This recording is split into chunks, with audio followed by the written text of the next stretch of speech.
Well, hello, everybody, and happy Memorial Day.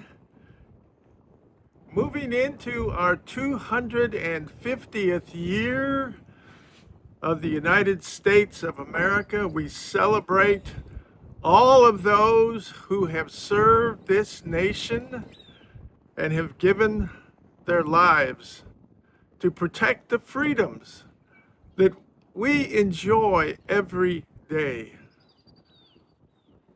This is a great celebration to understand that the provisions that we have in this nation to live in freedom have been paid for in blood, have been paid for in those that I just recently heard this, and I believe it's true. Of the noblemen of America. Now you can go back to the old days and King Richard's court or the courts of England or France or Germany, and they had noblemen that were basically soldiers, and they took out soldiers with them. But our noblemen are the men and the women who have said, I will serve this nation. I will serve this nation. And some of them over the years have died.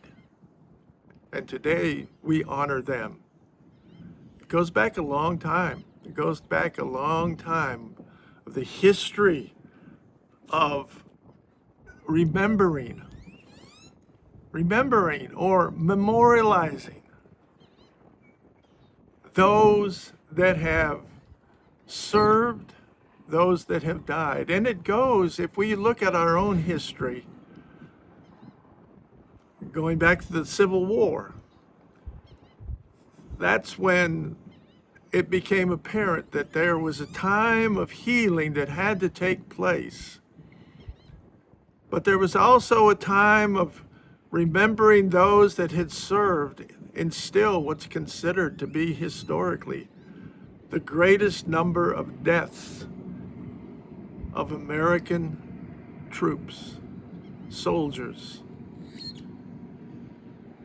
I believe the number is somewhere over 500,000.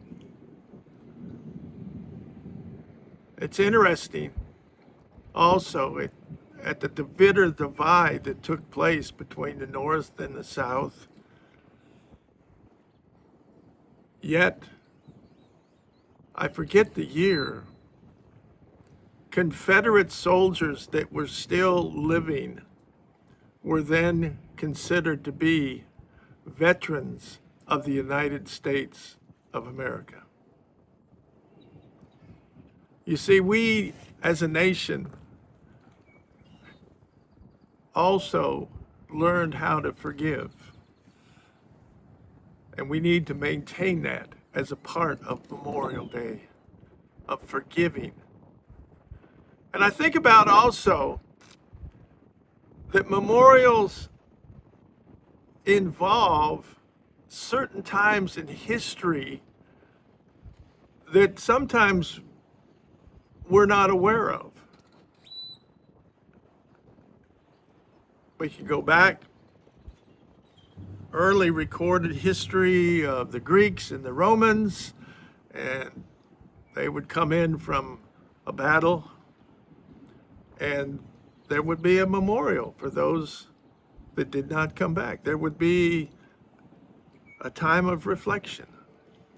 Well, some of the earliest times of reflection and remembering and establishing memorials you can find in the Bible. In fact, I'll just put it this way. If you're a Christian and you go to a church that celebrates communion, which is celebrating what Jesus told his disciples do this in remembrance of me. In that upper room where they were gathered together for their final meal, they took bread and wine, and Jesus proclaimed, "This is my body, and this is my blood." And he said, "Do this in remembrance of me." And the next time he said, we do this together, we'll do this together on the new heavens, the new earth. That's a form of memorial. Let me share a couple other things that I found in just doing a little research on the word memorial in the Bible. And I'll take you through a couple of verses, and we'll just look at this, see how this fits of what God would have us to do and how God sees remembrance and memorial. There's much more that can be added. But let's take a look at, first of all, what's called in a book as a memorial. And this can be found in Exodus chapter 17 and verse 14. Exodus 17:14. And I'm going to turn there. I've got the pages marked today. It's a little breezy. Exodus 17:14. Okay, we're almost there, and the wind is blowing a little bit. Now, here we are out in the desert, and Moses is told by God. This is verse 14, chapter 17 of Exodus. Then the Lord said to Moses, "Write this as a memorial in a book and recite it in the ears of Joshua." Now, Joshua was going to be taking over for Moses because Moses would not go in, was not allowed to go in to the promised land. "That I will utterly blot out the memory of Amalek from under heaven." There is more I could go on with just that last sentence, but I'm not going to cover it today. But I'll just add this. That last portion is still in effect today, thousands of years after God said to Moses, "Write this as a memorial in a book." Now, as we continue on looking at God's memorial, we can see that Joshua, after they had crossed into the promised land, gave orders to establish stones for a memorial. Remember, memorial is to be remembered. So Joshua is now leading the children of Israel. They're now in the promised land. They have now crossed over the Jordan River. Let me get into Joshua here. Okay, we're almost there. Deuteronomy. Joshua, here we are. Now, here we are in Joshua chapter 4, and we're going to start at verse 1. "When all the nation," that means all of Israel, "had finished passing over the Jordan, the Lord said to Joshua, 'Take 12 men from the people of each tribe and command them, saying, Take 12 stones from here out of the midst of the Jordan, from the very place where the priests stood firmly, and bring them over with you, and lay them down in the place where you lodge tonight." Then Joshua called the 12 men from the people of Israel, and whom he had appointed, a man from each tribe. And they picked up, passed on before the ark of the God, into the midst of the Jordan. Take up each of you a stone on his shoulder, according to the number of tribes of the people of Israel, that this may be a sign among you, a memorial. When your children ask in time to come, "What do those stones mean?"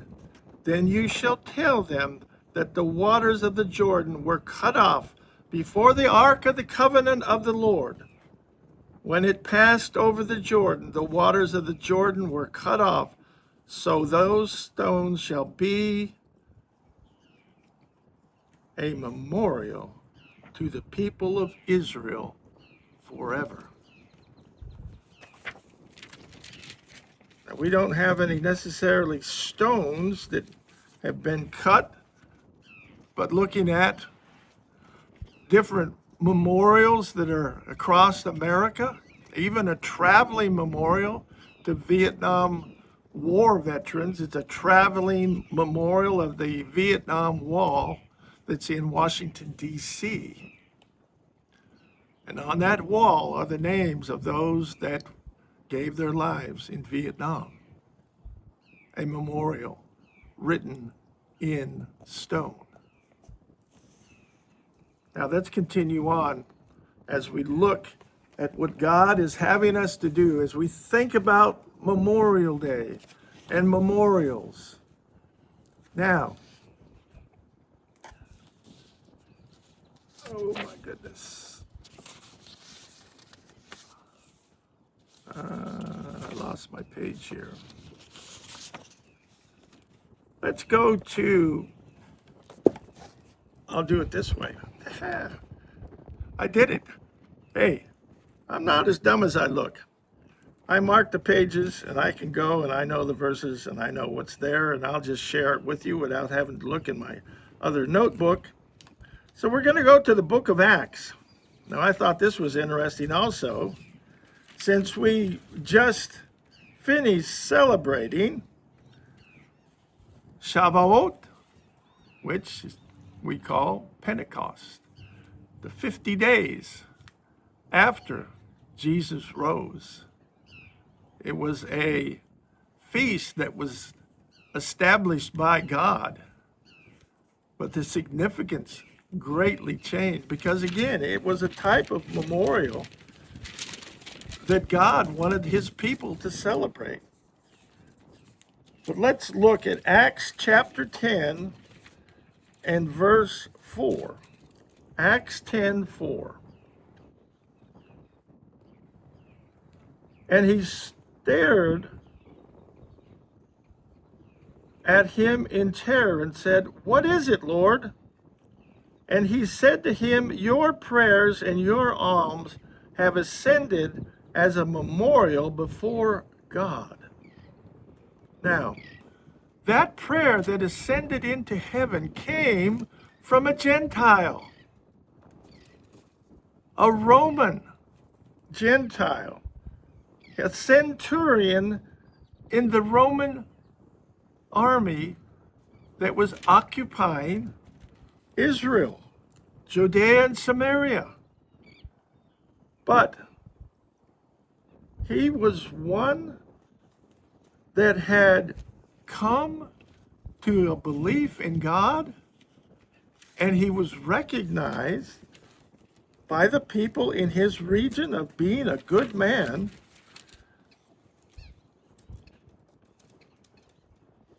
And he was given a visitation by an angel to go and bring Simon Peter, the apostle, to him. There's more to it, but listen to this again. Your prayers and your alms have ascended as a memorial before God. Is there something you and I can learn about our prayers? Ascending before the throne of God as a memorial? Is there something to learn about the giving and the offerings that we provide to our church, to various Christian organizations, maybe to Christian neighbors or people that we know in various parts of the world that need financial assistance? They're going up as a memorial, just as those did of Cornelius. Now, let's close out with the greatest memorial of all. And here we go. This is the greatest memorial of all because it speaks of God Himself and how He sees Himself and how He wants us to recognize Him. Again, the wind is picking up again, and we're going to go back to the book of Exodus. And here we are in Exodus 3 and verse 15. I'm going to start in verse 13, but Exodus 3:15 is the verse that we will highlight.